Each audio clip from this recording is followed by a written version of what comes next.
Muy buenas tardes. El presente audio tiene como finalidad explicar qué son los métodos híbridos.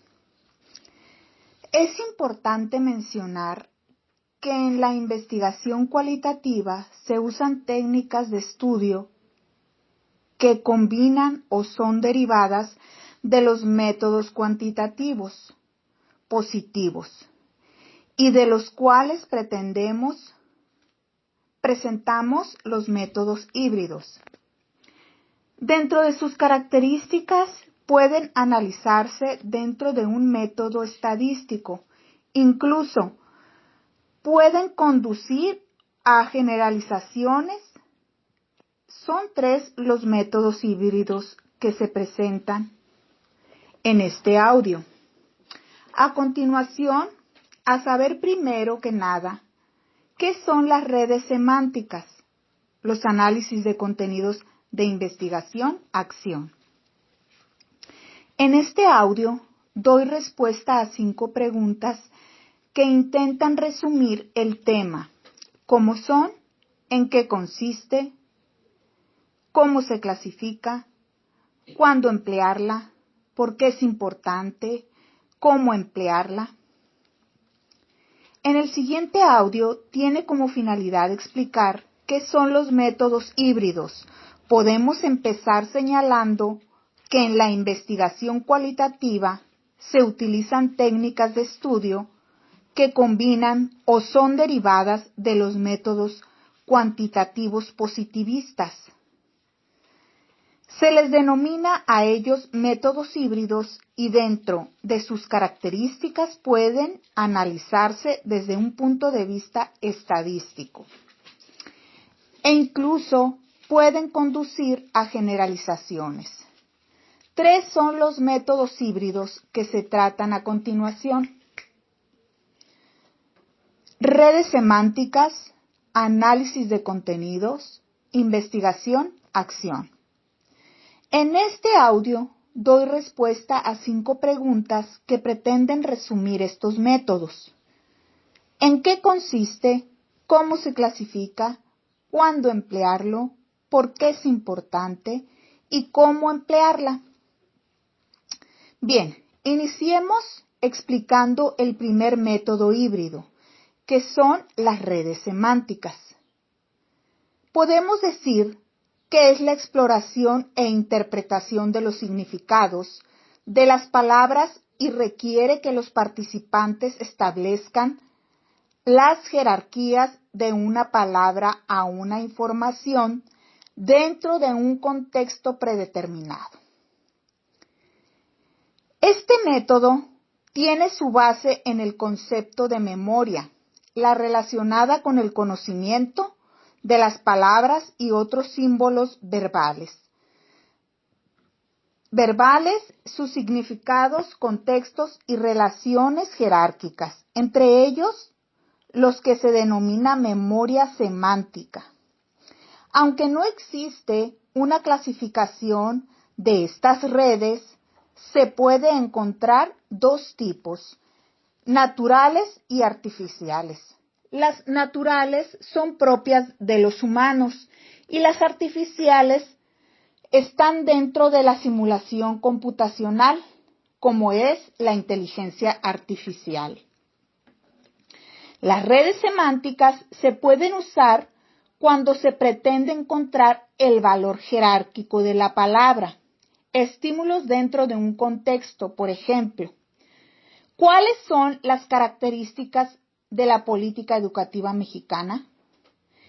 En este método es útil e importante la clasificación de palabras dentro de un grupo predeterminado, que le permita comparar diferentes interpretaciones con otros grupos en un sistema flexible que permita cuantificar, una vez categorizada, la importancia de las palabras.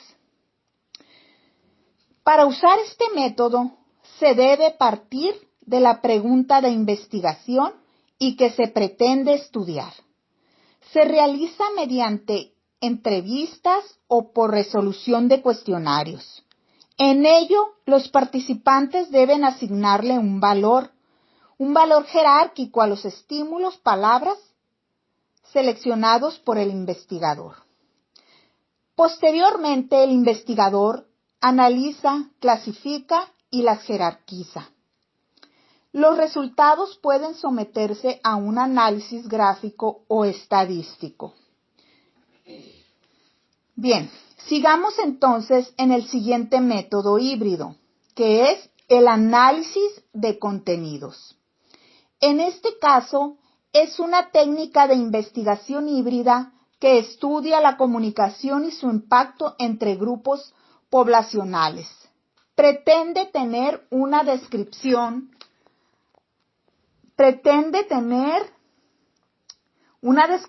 objetiva y cuantitativa de los contenidos de la comunicación. Se realiza dependiendo de las características de la información, como puede ser tendencias, métodos, naturaleza de contenidos, como propagandas, aspectos estadísticos o interpretación de contenido. Intenciones de estrategia y estados psicológicos. Se usa cuando se requiere conocer las características, los contenidos, a la naturaleza de un determinado grupo y los elementos que se incluyen en la información y la conducta de los individuos. Al analizar los contenidos de la información, es imposible obtener información importante relacionada con la conducta de los humanos y cómo se modifica la misma dependiendo de la información suministrada. Por último, podemos decir por qué es importante en este caso. En toda investigación es importante la formulación de los objetivos perseguidos y la formulación de las hipótesis respectivas. En el siguiente paso consiste en explicar y definir las variables de manera que se pueda establecer un sistema de categorización mensurable, cuantitativo, cualitativo o de ambos tipos. De ello resultará saber cuál información significativa y generalizable mediante el análisis estadístico. En el último método híbrido es la investigación-acción. De los tres métodos híbridos es el menos cuantitativo. Consiste en un proceso que se orienta a producir modificaciones sociales en lo inmediato a partir de los resultados. En este método resulta indispensable la participación de todos el conjunto de individuos bajo un principio democrático en el que todas las voces cuenten, aunque su historia sea diferente. Pretende la toma de decisiones al terminar la fase de experimentación. En la investigación-acción se clasifica según sus generadores lo que impulsa el proyecto y a quién va dirigido el cambio propuesto.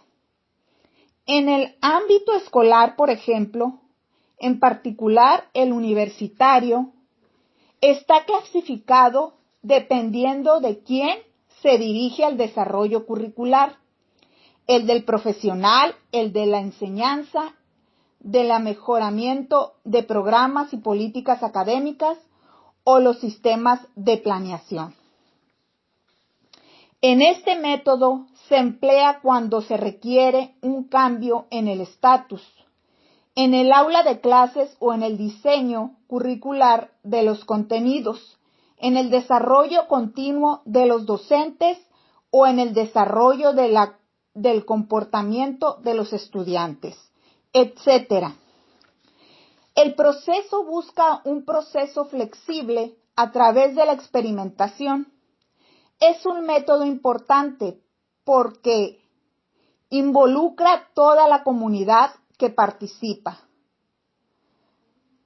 compromete a todos sus integrantes en ese proceso reflexivo, que asegura el consenso en la toma de decisiones y el inicio inmediato de estos cambios.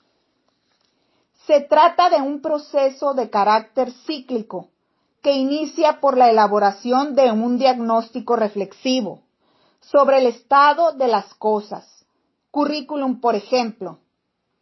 El ciclo avanza a la observación reflexiva que lleva a la conceptualización del problema o propuesta del cambio. Como resultado de ello, se diseña la experimentación en la que se requiere la participación por igual de los generadores y los que reciben el cambio. El análisis de los resultados mediante entrevistas o logros lleva a lo que es una nueva deliberación, que culmina en un nuevo diagnóstico. Así el ciclo se cierra y más que un círculo, se convierte en una espiral de modificación y mejoras continuas. Por mi parte, es todo. Agradezco la atención a la presente.